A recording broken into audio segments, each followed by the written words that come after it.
Et si la pub d'Intermarché détenait la clé pour comprendre notre avenir avec l'IA? Cette pub a fait le tour du monde. Vous l'avez forcément vu. Ce loup qui apprend à cuisiner pour se faire aimer. Elle vous a touché. C'est beau, c'est fort. Mais c'est pas juste une belle histoire. Non. Le véritable coup de génie de cette pub, c'est ce qu'un de ses créateurs a révélé après coup.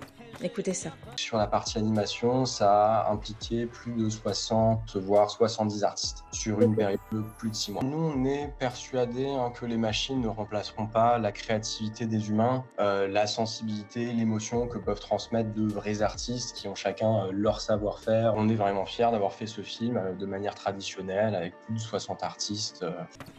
On parle d'une émotion pure. L'IA ne pourra jamais inventer cette connexion viscérale, ce besoin humain de transformer sa nature par amour. Il est là le point crucial. On parle tout le temps de ce que l'IA peut faire, générer des images, écrire des textes, optimiser. Mais cette pub-là, c'est un vrai cas d'école de ce qu'elle pourra jamais faire de façon authentique. Elle ne partira jamais d'une émotion humaine brute, d'une intention profonde ou même d'une faille ou d'un rêve typiquement humain pour créer. Elle ne peut qu'imiter le style, combiner des idées, mais elle ne peut pas ressentir. Pourquoi ?